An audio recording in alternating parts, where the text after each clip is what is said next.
नमस्कार, राधे राधे, सुप्रभात। कैसे हैं आप सब लोग? मैं अजीत स्वागत करता हूं आपके अपने प्यारे परिवार रोजगार विद अंकित पर। कैसे हैं आप सब लोग?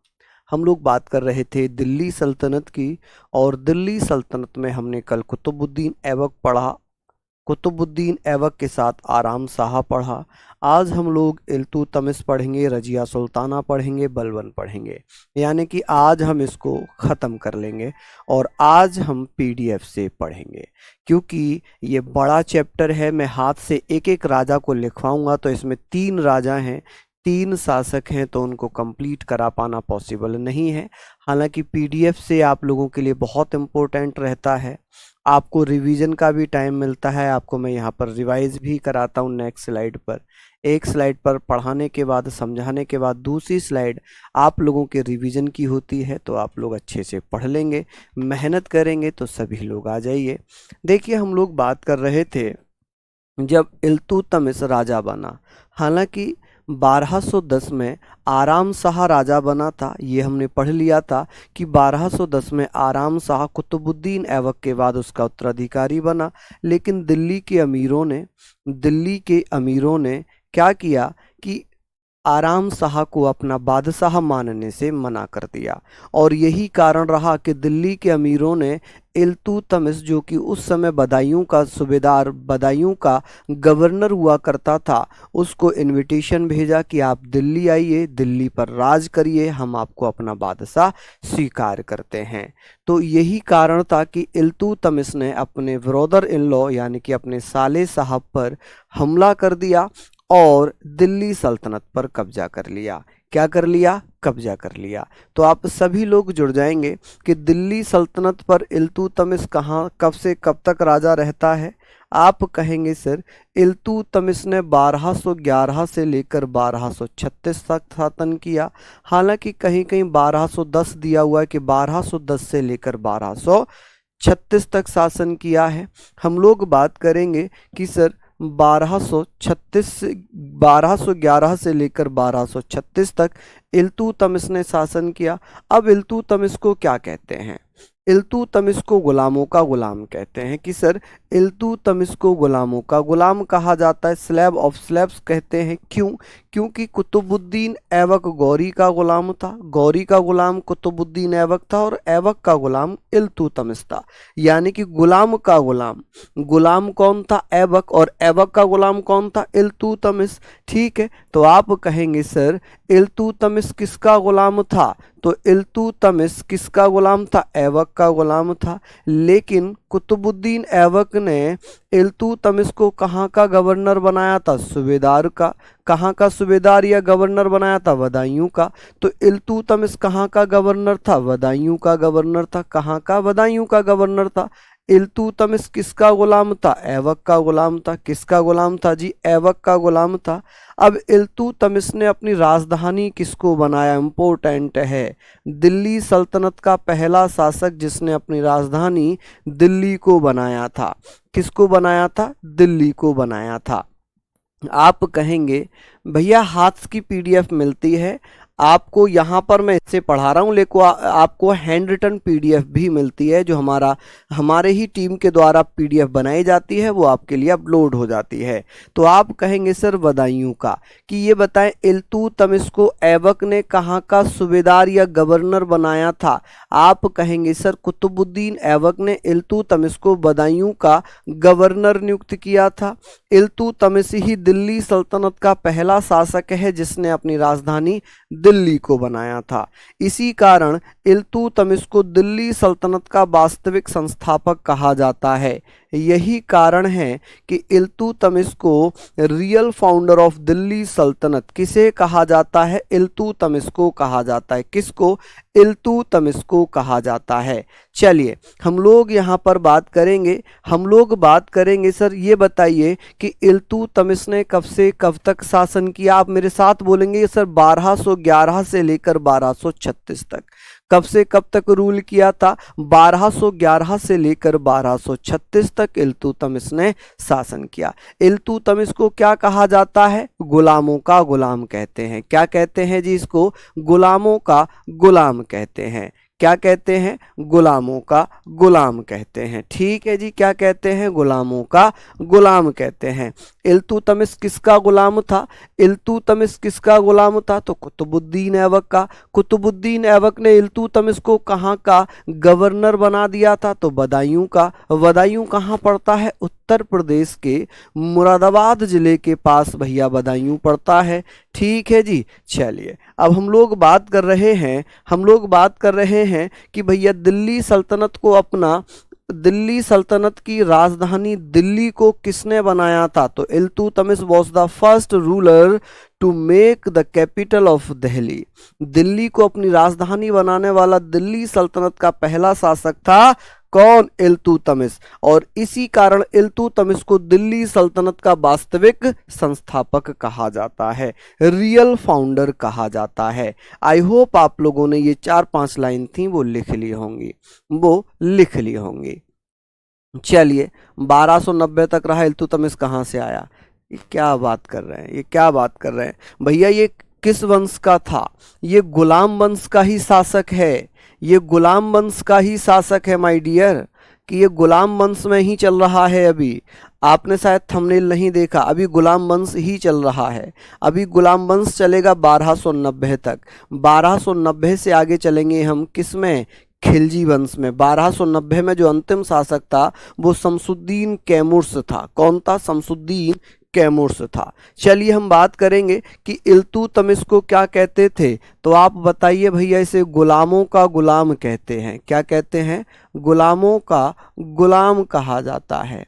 क्या कहा जाता है? गुलामों का गुलाम कहा जाता है। कि भैया इल्तुतमिश किसका गुलाम था? ऐबक का। कुतुबुद्दीन ऐबक का गुलाम था। किसका गुलाम था? ऐबक का गुलाम था। इल्तुतमिश को ऐबक ने कहाँ का गवर्नर बनाया था? बदायूं का। आप लोग लिख रहे हैं ना? बदायूं का। हाथ से लिखने वाले बच्चे लिख सकते हैं बदायूं। राजधानी किसको बनाया इल्तुतमिश ने? दिल्ली को। किसको बनाया? दिल्ली को। दिल्ली सल्तनत का वास्तविक संस्थापक कौन बना? दिल्ली सल्तनत का वास्तविक संस्थापक कौन बन जाता है? दिल्ली सल्तनत का वास्तविक संस्थापक कौन बना था? वास्तविक संस्थापक किसे कहते हैं? रियल फाउंडर किसे कहते हैं? तो आप कहेंगे संस्थापक कौन था? इल्तुतमिश था। कौन था? इल्तुतमिश था। ये चीजें आप लोग लिखेंगे कि Iltutmish was the real founder of Delhi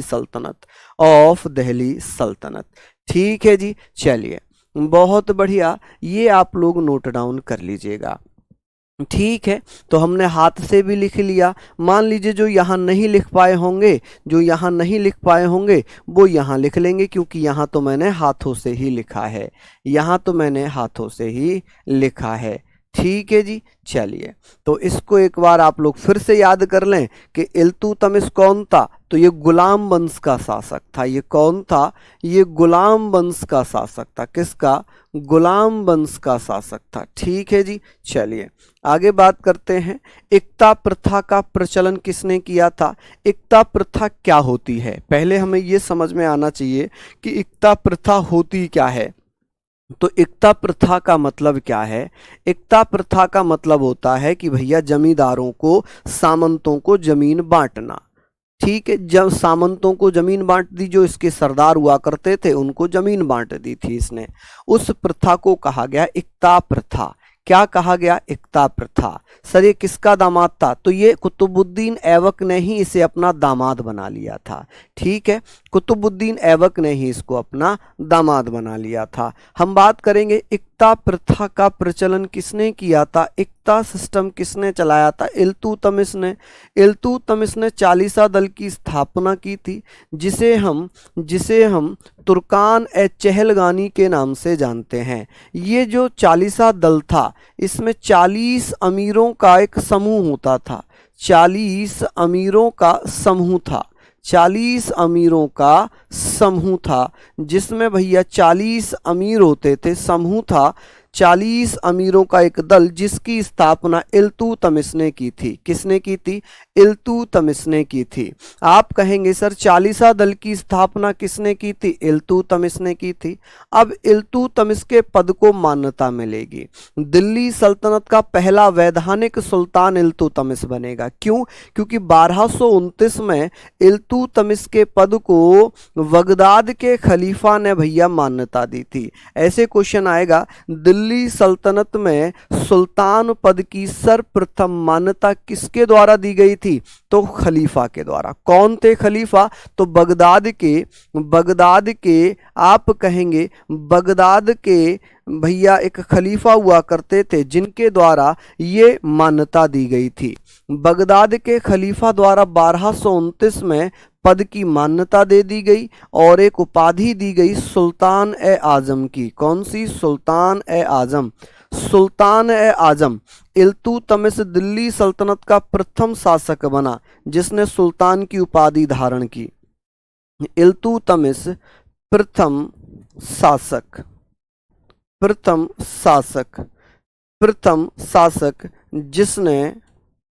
जिसने सुल्तान की उपाधि धारण की। जिसने सुल्तान की उपाधि धारण की। इल्तुतमिश, ठीक है जी, जिसने सुल्तान की उपाधि धारण की। किसकी? सुल्तान की उपाधि धारण की। यहां पर आप लोग ध्यान रखेंगे उपाधि ली कि दिल्ली सल्तनत का पहला सुल्तान कौन बना था? तो आप कहेंगे सर वास्तविक सुल्तान बना इल्तुतमिश। अब हम ऐसे क्यों कह रहे हैं? क्योंकि कुतुबुद्दीन ऐबक ने सुल्तान की उपाधि धारण नहीं की थी। कुतुबुद्दीन ऐबक ने सुल्तान की उपाधि धारण ना करके उन्हें केवल मलिक और सिपह सलार के नाम से शासन किया। तो सुल्तान पहला कौन बन गया? इल्तुतमिश। ये इलवरी जाति से आता था, इसलिए इसे इलवरी तुर्क भी कहते थे। ये ऐसे भी पूछा जाएगा इलवरी तुर्क कौन था दिल्ली सल्तनत का? तो वो भी इल्तुतमिश ही आ जाएगा। क्या आ जाएगा? इल्तुतमिश। खलीफा का मतलब होता है जो इस्लामिक धर्मगुरु होते हैं। इस्लाम में सबसे बड़े धर्मगुरु खलीफा कहे जाते हैं। क्या कहे जाते हैं? खलीफा कहे जाते हैं। अब इसी के समय 1221 में मंगोल आक्रमणकारी चंगेज खां का आक्रमण हुआ। अब चंगेज खान ने क्यों आक्रमण किया था? किसके समय में हुआ था? तो आप कहेंगे चंगेज खां के बारे में हम बात करेंगे। एक बच्चा कह रहा है कुतुबुद्दीन ऐबक संस्थापक था वास्तविक संस्थापक। भैया आप जैसे आपको लग रहा है वैसे ही कर लो। मैंने आपको कल भी बताया था कि दिल्ली सल्तनत का संस्थापक था कुतुबुद्दीन ऐबक, लेकिन दिल्ली सल्तनत का वास्तविक संस्थापक पूछा जाएगा तब आप कहेंगे भैया कौन? इल्तुतमिश। कौन? इल्तुतमिश। ये मैंने कल भी आपको बार बार बताई थी। चलिए बहुत बढ़िया।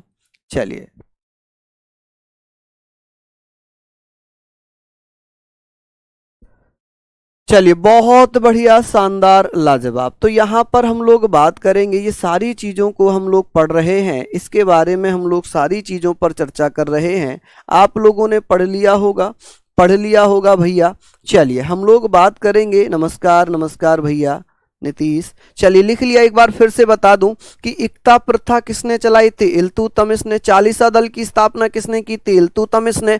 तुर्कान चहलगानी की स्थापना किसने की थी? इल्तुतमिश ने। कितने अमीर होते थे? 40 अमीरों का एक समूह होता था। इल्तुतमिश के पद को मान्यता कब मिली? 1229 में। किसने? बगदाद के खलीफा ने। खलीफा कौन है? ये इस्लामिक धर्मगुरु होते हैं। ये कौन होते हैं? ये इस्लामिक धर्मगुरु कौन होते हैं? इस्लामिक धर्मगुरु होते हैं। ठीक है जी। चलिए बात आती है उपाधि की, तो सुल्तान ए आजम। कौन? सुल्तान ए आजम। किसने दी थी? बगदाद के खलीफा ने सुल्तान ए आजम की उपाधि दे दी। 1221 में मंगोल आक्रमणकारी चंगेज खान का आक्रमण हुआ। चंगेज खान का आक्रमण किसके समय में हुआ था? इल्तुतमिश के समय में हुआ था। चलिए बात करेंगे कि सर इल्तुतमिश ने कौन सी प्रथा चलाई थी? आप कहेंगे सर इक्ता प्रथा। कौन सी? इक्ता प्रथा चलाई थी और 40 दल की स्थापना की थी। किसकी भैया? 40 दल। आप कहेंगे सर 40 दल की स्थापना की। इसे क्या कहते थे? तुर्कान ए 40। क्या कहते थे इसको? तुर्कान ए चालीसा।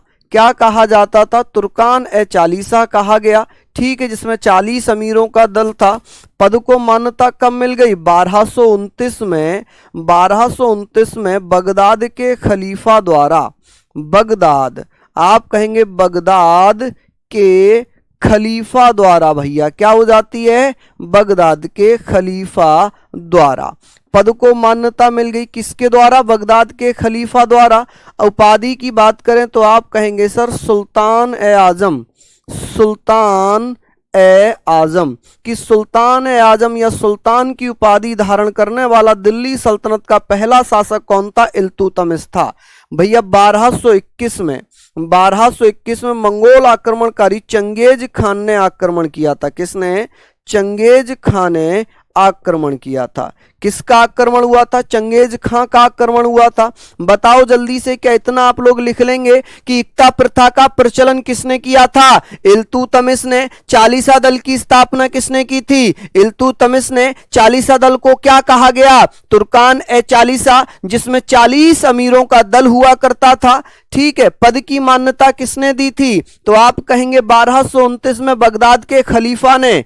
किसने? बगदाद के खलीफा। जो कौन थे? खलीफा। ये इस्लामिक धर्मगुरु थे। कौन थे भैया? ये इस्लामिक धर्मगुरु थे। आप कहेंगे सर ये इस्लामिक धर्मगुरु। ठीक है भैया, चलिए आगे बात करते हैं कि इन्हीं के द्वारा एक उपाधि दी गई सुल्तान ए आजम। किसको? इल्तुतमिश को। 1221 में मंगोल आक्रमणकारी चंगेज खान ने किसके समय आक्रमण किया था? इल्तुतमिश के समय आक्रमण किया। किसके समय? इल्तुतमिश के समय आक्रमण कर दिया। चलिए आगे बात करते हैं। यहां तक आप लोगों ने लिख लिया होगा। ठीक है जी, यहां तक आप लोगों ने नोट डाउन कर लिया होगा। समझ रहे हैं? बहुत अच्छे से आपको समझ में आ रहा है। चलिए ऐसे ही पढ़िए, क्योंकि बड़े टॉपिक हैं, उनको हमें मजबूरी है ऐसे ही पढ़ना। और ये मान के चलो, ये आपके लिए बहुत अच्छी चीज है, क्योंकि यहां पर तो आप पढ़ रहे हो, यहां पर आप सारी चीजें समझ रहे हो, फिर इसी चीज को आप दूसरे पेज पर याद कर रहे हो, दूसरे पेज पर याद कर रहे हो, समझ रहे हो। ठीक है जी। सुल्तान आजम की उपाधि भैया बगदाद के खलीफा के द्वारा दी गई थी। किसके द्वारा? बगदाद के खलीफा के द्वारा दी गई थी। चलिए आगे बात करते हैं। और भैया आप लोग प्रैक्टिस सेट भी लिया करो। आप प्रैक्टिस सेट नहीं ले रहे हैं जीएस का 12 बजे, 12 बजे बहुत इंपॉर्टेंट है प्रैक्टिस सेट लेना। प्रैक्टिस सेट लेना बहुत इंपॉर्टेंट है। मैं मान के चल रहा हूं कि इसमें आपको कम से कम 90% याद हो जा रहा होगा। 90% याद करने का मतलब है कि आपको बहुत याद हो रहा है। चलिए अब बात करते हैं कि इल्तुतमिश खलीफा से अधिकार प्राप्त करने वाला दिल्ली सल्तनत का पहला वैधानिक सुल्तान था। Iltutmish was the first legal sultan of Delhi Sultanat to receive a letter of authority from the Khalifa. इसको खलीफा लिखते हैं, लेकिन इसे बोला खलीफा जाता है। ठीक है, चलिए बहुत बढ़िया। अब इल्तुतमिशी दिल्ली सल्तनत का पहला शासक होगा जिसने शुद्ध अरबी सिक्के चलाए होंगे। ठीक है, प्योर अरेबिक कॉइन किसने चलाए हैं?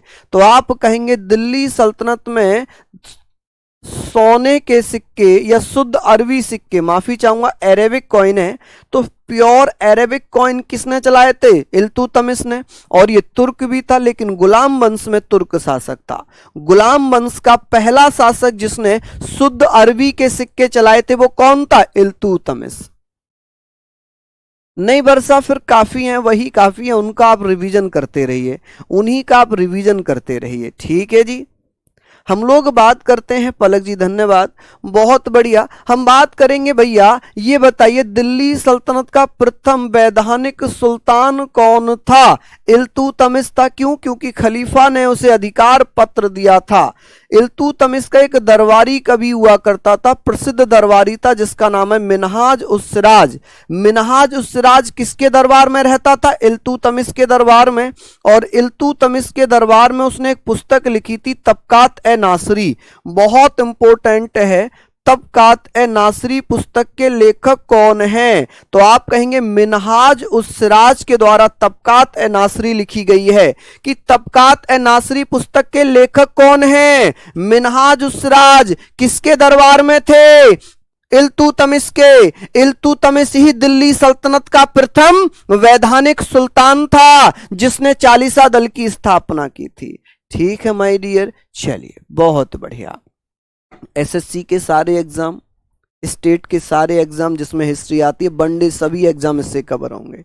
चलिए, अब इल्तुतमिश की मृत्यु 30 अप्रैल 1236 में हो जाती है और इसका मकबरा दिल्ली में है। इल्तुतमिश ने स्वयं बनवाया था, यानी कि अपने मरने से पहले ही इल्तुतमिश ने क्या करवाया था? अपना मकबरा बनवा लिया था।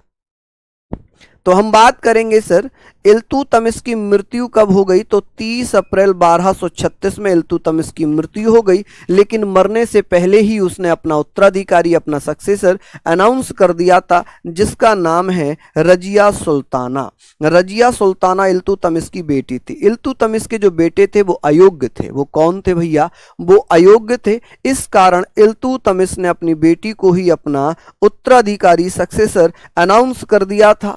क्या कर दिया था? अनाउंस कर दिया था। दो बार और रिवाइज करेंगे। इल्तुतमिश का उत्तराधिकारी कौन था? रजिया सुल्ताना। रजिया सुल्ताना किसकी उत्तराधिकारी थी? इल्तुतमिश की। इल्तुतमिश का मकबरा कहां पर है? दिल्ली में। कहां पर है? दिल्ली में। किसका? इल्तुतमिश का। किसने बनवाया? इल्तुतमिश ने स्वयं अपने आप बनवाया। इल्तुतमिश की मृत्यु कब हो गई? 30 अप्रैल 1236 में। किसकी मृत्यु हुई? इल्तुतमिश की। कब हुई? 30 अप्रैल 1236 में। तबकात ए नासरी किसने लिखी है? मिनहाज उस सिराज ने। मिनहाज उस सिराज की कौन सी पुस्तक है? तबकात ए नासरी। मिनहाज उस सिराज किसके दरबार में रहते थे? इल्तुतमिश के दरबार में। इल्तुतमिश कौन था? गुलाम वंश का शासक था, इलवरी तुर्क था। शुद्ध अरबी के सिक्के किसने चलाए थे दिल्ली सल्तनत में? इल्तुतमिश ने। किसने? इल्तुतमिश ने। दिल्ली सल्तनत का प्रथम वैधानिक सुल्तान कौन था? इल्तुतमिश। क्यों? क्योंकि उसके पद को मान्यता खलीफा के द्वारा दे दी गई थी। किसके द्वारा दे दी गई थी? खलीफा के द्वारा दे दी गई थी। चलिए बहुत बढ़िया, लिख लीजिए जल्दी से, जल्दी जल्दी से लिख लीजिए। प्रैक्टिस सेट भैया आप जो है दोपहर में चलता है 12 बजे, अभी 2 घंटे बाद 12 बजे होगा यूट्यूब पर, रोजगार विद अंकित यूट्यूब पर।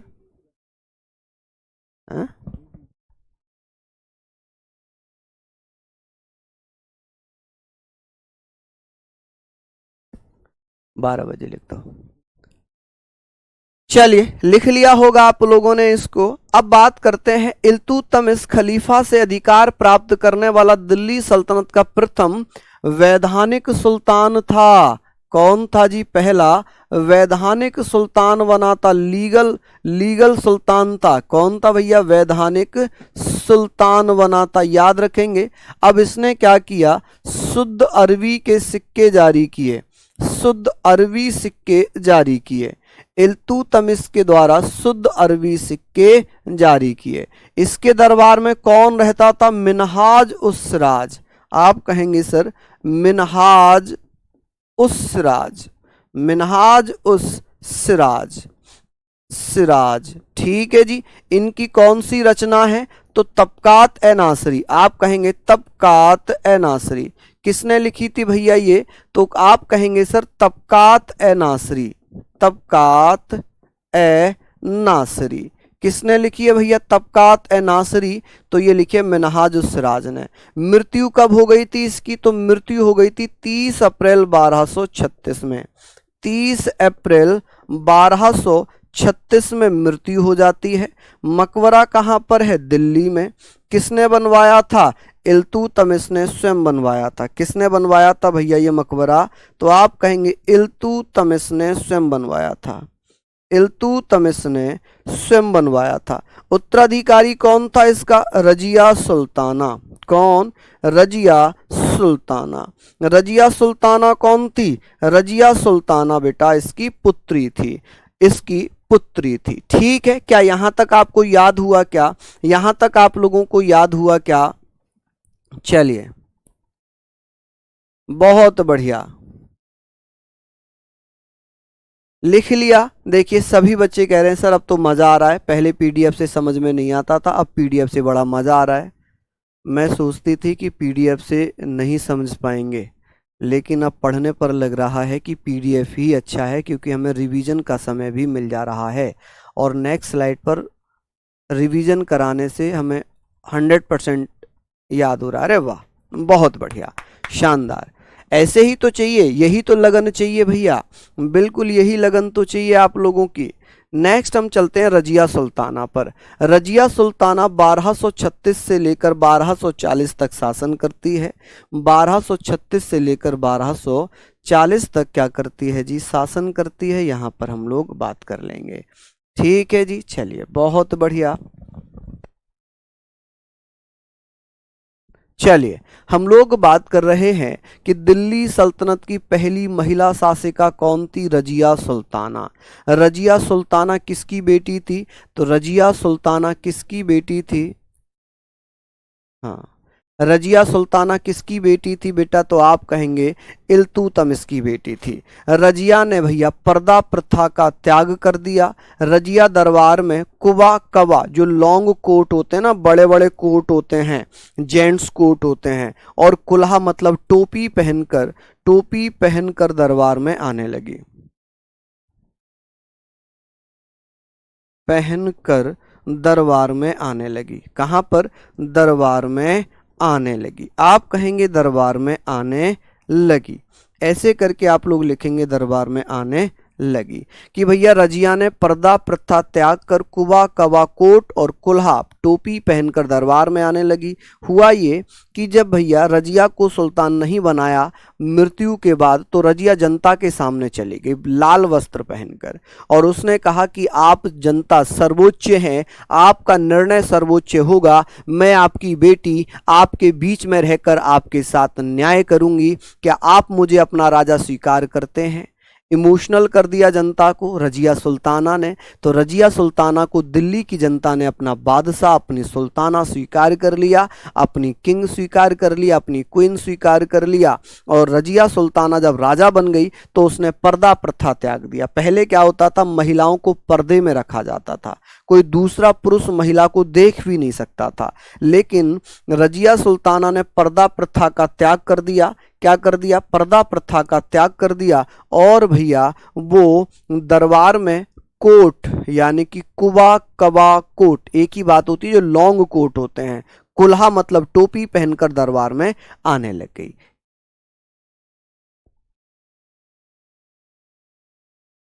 चलिए, ये सारी चीजें आप लोगों ने यहाँ पर पढ़ ली होंगी। ये सारी चीजें आप लोगों ने यहाँ पर पढ़ ली कि दिल्ली सल्तनत की पहली महिला शासिका कौन थी? रजिया सुल्ताना थी। कब से कब तक रही? 1236 से 1240 तक रही। 1236 से 1240 तक रहती है। पर्दा प्रथा का त्याग कर दिया रजिया ने, और क्या पहन लिया? लंबे कोट और टोपी पहनना स्टार्ट कर दिया। चलिए, अब बात करते हैं दिल्ली सल्तनत की पहली महिला शासिका कौन थी? तो पहली महिला शासिका कौन थी? आप कहेंगे सर पहली महिला शासिका कौन थी भैया? रजिया थी, रजिया सुल्ताना, रजिया सुल्ताना थी। तो ये चीजें आप लोग लिखना, रजिया सुल्ताना। चलिए, रजिया ने पर्दा प्रथा त्याग कर क्या पहना? कुबा, कुबा कबा, जिसे हम क्या बोलते हैं? इसको हम बोलते हैं कोट, जो लॉन्ग कोट होता है, कोट, ठीक है, लॉन्ग कोट होता है ना। और कुल्हा पहनना प्रारंभ कर दिया। कुल्हा, कुल्हा मतलब होती है जी टोपी, जो गोल टोपी होती है, देखा होगा आप लोगों ने, गोल टोपी होती है, ठीक है। अब बात यहां पर ये आ गई, अमीर ए आखूर किसको बनाया था? तो एक अविसीनियाई दास हुआ करता था। इसका क्या हुआ करता था? अविसीनियाई दास हुआ करता था, याकूत, जलालुद्दीन याकूत।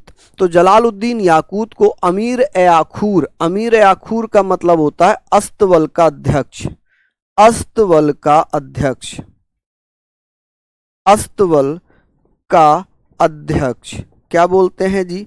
अस्तबल का अध्यक्ष। कि अस्तबल का अध्यक्ष किसे बनाया था? तो आप कहेंगे भैया अस्तबल का जो अध्यक्ष बनाया था वो किसको बनाया था मेरे शेर?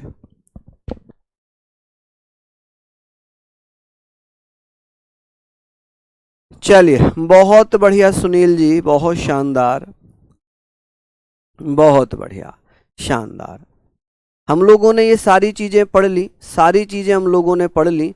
तो आप कहेंगे भैया कौन था जी? तो आप कहेंगे सर जलालुद्दीन याकूत। क्या नाम था उसका? जलालुद्दीन याकूत। जलालुद्दीन याकूत। आप कहेंगे जलालुद्दीन याकूत। ठीक है जी, जलालुद्दीन याकूत। जलालुद्दीन याकूत कौन था? हालांकि रजिया सुल्ताना जलालुद्दीन याकूत से प्रेम करती थी, प्यार करती थी। क्या करती थी? प्यार करती थी। लेकिन जब इसे सबसे बड़ा पद माना जाता था सेना का अमीर ए आखूर, अमीर ए आखूर जो घुड़ सेना का अस्तबल का अध्यक्ष होता था, वो जलालुद्दीन याकूत बना दिया। ये अबिसिनियाई देश है, अबिसिनियाई का वहां का था। इसे भैया क्या बना दिया? अध्यक्ष बना दिया। तो एक इक्तादार हुआ करता था भटिंडा का, जिसे तवरदार कहते हैं, तवर हिंद। भटिंडा का इक्तादार हुआ करता था जिसका नाम था अल्तूनिया। अब अल्तूनिया नाराज हो जाता है। अल्तूनिया कहता है कि मैं तो सबसे पुराना हूं इल्तुतमिश की सेना में, मैं सबसे पुराना सरदार हूं, तो मुझे अस्तबल का अध्यक्ष बनाना चाहिए था। अब रजिया सुल्ताना की सेना टूटने लगी। रजिया सुल्ताना ने बड़ी चालाकी से क्या किया? इसको समझाया कि मेरे प्रेमी, मेरे प्राणनाथ, मैं संकट में हूं, आपको मेरे लिए त्याग करना पड़ेगा। इसने कहा अच्छा जी, क्या त्याग करना है? बोले आप मुझे छोड़ दो, मैं अब किसी और की होने जा रही हूं। मैं अभी तक आपकी थी, लेकिन अब मैं किसी और की हो रही हूं। हे मेरे स्वामी, हे मेरे प्राणनाथ, आप मेरे गम में पागल मत हो जाना। इसने कहा ओके, मुझे तो अमीर आखूर का पद मिल गया, मैं तो घुड़सेना का अध्यक्ष बन गया। हे प्रिय, जाओ तुम किसी और से निकाह कर लो। तो भैया अमीर आखूर का पद लेने के बाद जलालुद्दीन याकूत तो केवल भैया अध्यक्ष रह गए, लेकिन रजिया सुल्ताना ने भटिंडा, जिसे तवर हिंद कहते थे, वर्तमान में भटिंडा कहते हैं, के इक्तादार अल्तूनिया से विवाह कर लिया। अब उसने कहा अच्छा चलो, पद तो नहीं मिला, कोई बात नहीं, रानी तो मुझे मिल गई। वो इस वजह से खुश हो गए, वो खुश हो गए जी। क्या हो गए जी? वो खुश हो गए। तो भैया ये आप लोगों ने लिखा होगा। अब बात करते हैं कि शादी किससे कर ली थी? शादी तो आप कहेंगे अल्तूनिया से शादी कर ली। अल्तूनिया तवर हिंद भटिंडा का इक्तादार। इक्तादार का मतलब होता है सामंत। कौन होता है जी? सामंत। और सामंत भैया क्या कहते हैं? जो सरदार होते हैं, छोटी छोटी रियासतों पर शासन करते हैं, जो छोटी छोटी रियासतों पर शासन करते हैं। चलिए, बहुत बढ़िया, बहुत शानदार। यहां पर हम लोगों ने पढ़ लिया कि इक्तादार ऑफ तवर हिंद भटिंडा पंजाब में पड़ता है। और भैया 1240 में रजिया की क्या होती है? रजिया की मृत्यु हो जाती है, रजिया की हत्या करा दी जाती है, रजिया की हत्या हो जाती है। रजिया जब अपने पति अल्तूनिया के साथ कैथल हरियाणा से वापस दिल्ली लौट रही थी, तभी रास्ते में उसको मार दिया गया। क्यों मार दिया गया था? क्योंकि दिल्ली की जनता किसी महिला को अपना शासक नहीं मान सकती थी। दिल्ली की जनता का ये कहना था कि हम किसी महिला के कंट्रोल में काम नहीं करेंगे, हमारे ऊपर कोई महिला शासन नहीं करेगी। ये उस समय की सोच थी। आज देख लो, हमारे देश की महामहिम द्रौपदी मुर्मू जी हैं, ठीक है, द्रौपदी मुर्मू जी हैं। अच्छा, इससे पहले आपने देखा होगा राष्ट्रपति भी महिला थी, है ना। हमारे राज्य की जो राज्यपाल वो भी महिला हैं। हमारे राज्य की पहली महिला भी उत्तर प्रदेश की बात करूं तो मायावती जी थी, और पहली महिला मुख्यमंत्री भी यूपी से आई थी, सुचिता कृपलानी जी। ठीक है, चलिए, तो इसकी हत्या हो गई।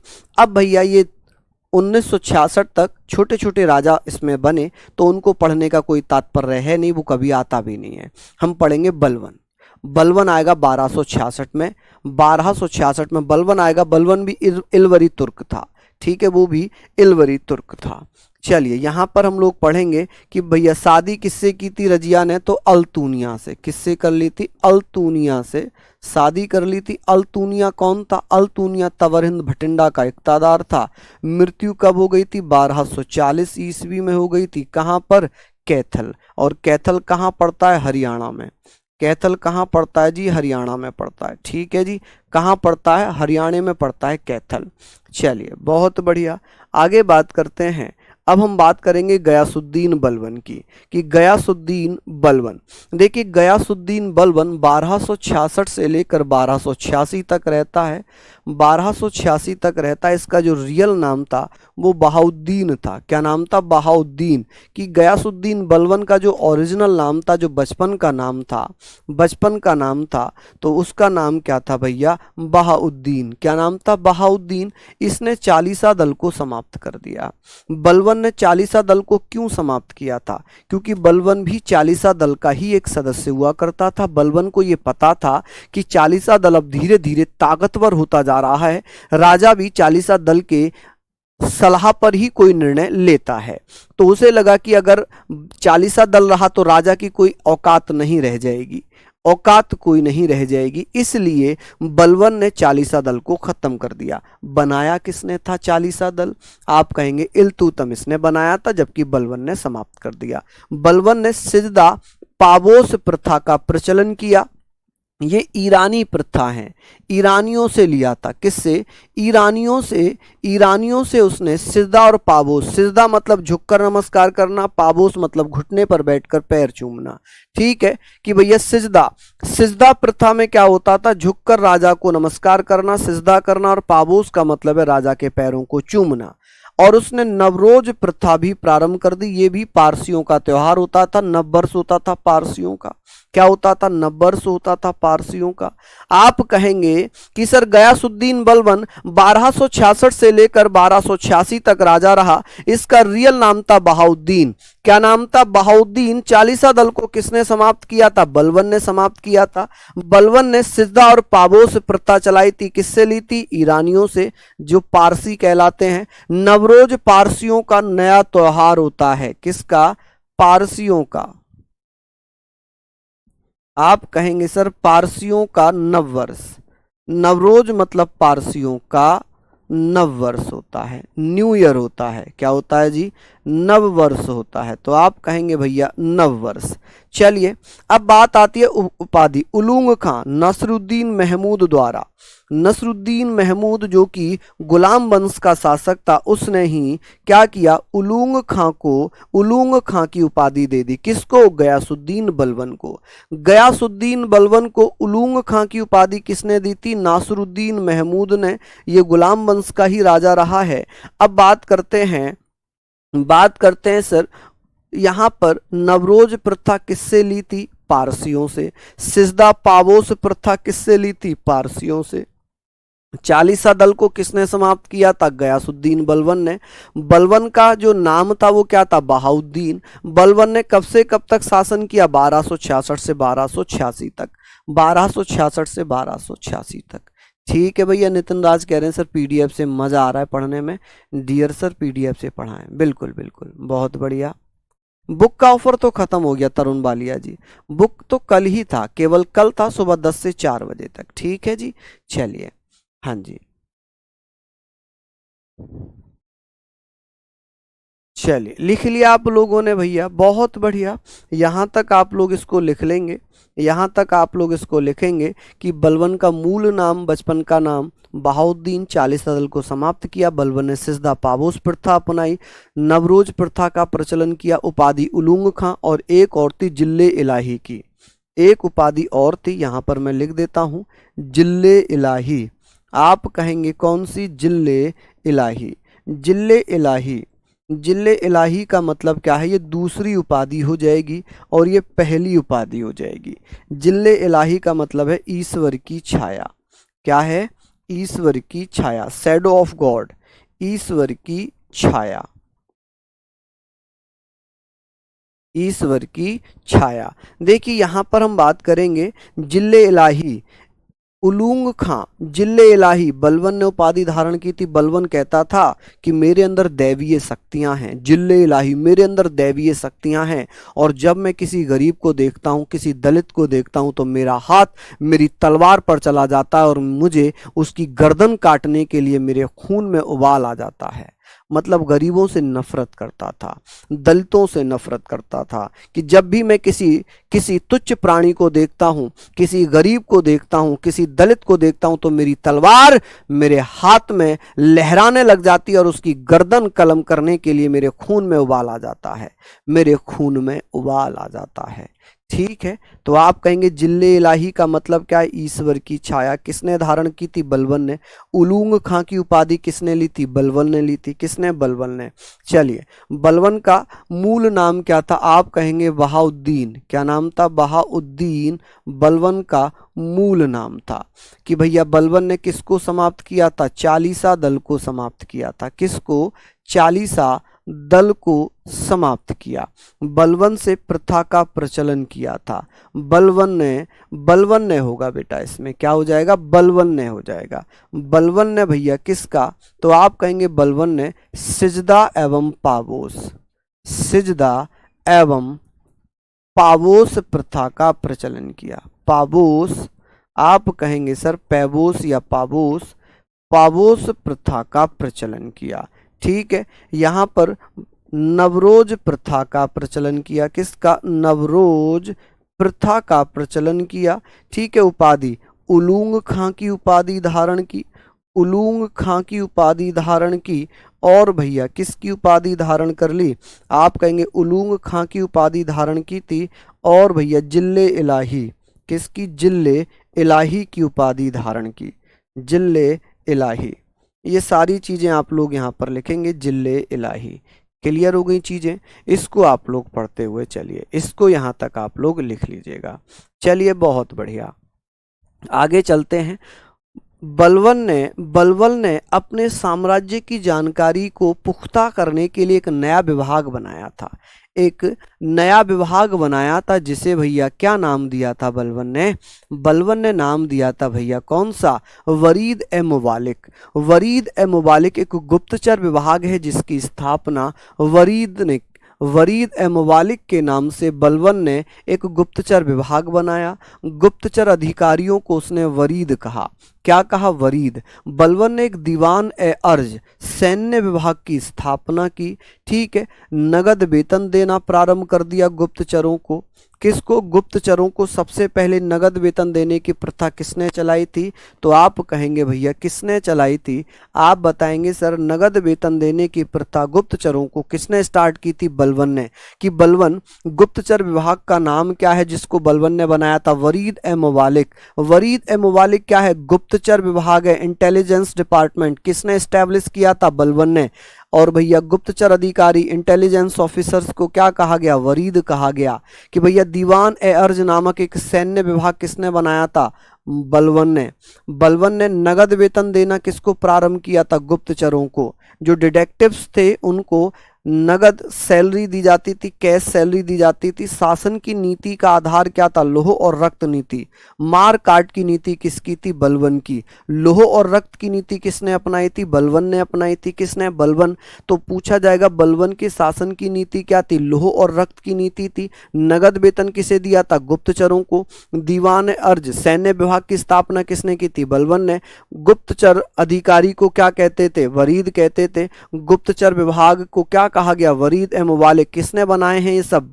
बलबन ने। बलबन की मृत्यु कब हो गई थी? तो 1286 में बलबन की मृत्यु हो गई। गुलाम वंश का अंतिम शासक कौन था? आप कहेंगे शमसुद्दीन क्यूमर्स, क्योंकि ये 1290 तक रहा। ये 1290 में भैया इसका समाप्त हो जाता है। क्या हो जाता है जी? समाप्त हो जाता है। बिल्कुल बिल्कुल, विजय कुमारी, बिल्कुल। देखिए कुर्मी, अच्छा विजय कुर्मी जी, माफी चाहूंगा, कुमारी बोल दिया मैंने। चलिए तो पढ़िए भैया। हाँ, दिल्ली का ही शासक था, जीता। बिल्कुल बिल्कुल, दिल्ली का ही शासक था।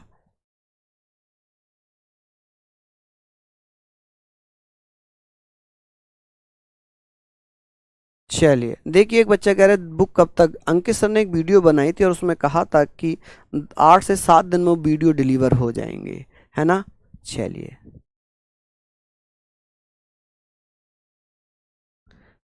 देखिए मुझे नहीं पता कि ये सारी चीज़ें बुक में है या नहीं, लेकिन मैं आप लोगों को आपके प्रीवियस ईयर, जो आपके प्रीवियस ईयर पूछे गए थे उनसे संबंधित यहाँ पर सारी चीजें बता रहा हूँ। ठीक है जी, चलिए हम बात कर लेते हैं, इसको एक बार नोट डाउन कर लीजिए, एक बार नोट डाउन करिए कि भैया ये बताएं, बलबन ने गुप्तचर विभाग बनाया था वरीद ए मुबालिक। कौन सा?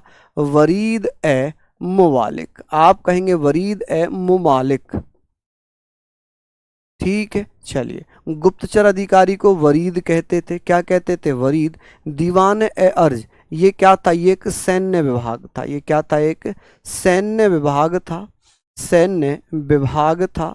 नगद वेतन किसे दिया जाता था? गुप्तचरों को दिया जाता था। किसको? गुप्तचरों को नगद वेतन दिया जाता था। शासन की नीति का आधार क्या था? लोह एवं रक्त। लोह एवं रक्त की नीति किसने अपनाई थी? बलबन ने। मारो काटो। बलबन की मृत्यु कब हो गई थी? तो 1286 में। ठीक है। गुलाम वंश का अंतिम शासक कौन था? आप कहेंगे सर शमसुद्दीन। आप कहेंगे सर शमसुद्दीन कैमुर्स। क्यूमर्स ही है ना? हाँ, क्यूमर्स। ठीक है, क्या हो जाएगा जी? क्यूमर्स हो जाएगा। ठीक है, ये और ये कब मरा? इसकी मृत्यु कब हो गई? तो ये 1290 में इसकी मृत्यु हो जाती है। तो 1290 में ही स्टार्ट हो जाता है खिलजी वंश। कौन सा वंश स्टार्ट होता है? खिलजी वंश। तो कल हम लोग खिलजी वंश पढ़ेंगे। चलिए,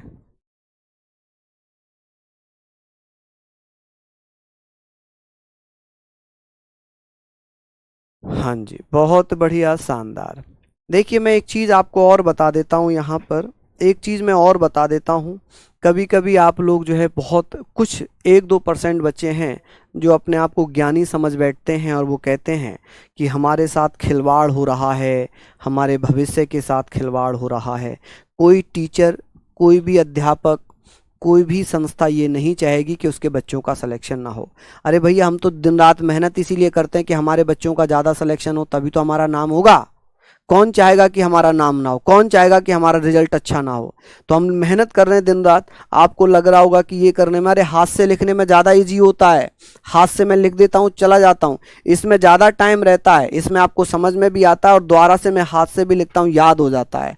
अब भैया आपको बहानेबाजी करनी है, बहानेबाजी बनाओ, कुछ भी करो। कल भी हम पीडीएफ से ही पढ़ेंगे, जो बड़े चैप्टर्स होंगे दिल्ली सल्तनत हम पीडीएफ से ही पढ़ेंगे। दिल्ली सल्तनत हम पीडीएफ से ही पढ़ेंगे। और एक बार आज ग्रुप में ज़रूर बताना कि आपको कितना मज़ा आया पढ़ने में। ठीक है, ताकि मेरा भी मोटिवेशन बढ़े, मुझे भी लगे कि हाँ भाई मैं आप पे मेहनत कर रहा हूँ, तो आप बच्चे उसका फीडबैक दे रहे हैं, मुझे अच्छा लग रहा है, आप लोग कमेंट करके वहाँ पर बताएंगे तो मुझे थोड़ा सा खुशी होगी और मैं और ज़्यादा मेहनत करने के लिए तत्पर रहूँगा। 12 बजे प्रैक्टिस सेट जरूर ले लेना रोजगार वेद अंकित यूट्यूब चैनल पर, ताकि आप लोगों का रिवीजन बना रहे। तो धन्यवाद, नमस्कार, जय हिंद, जय भारत।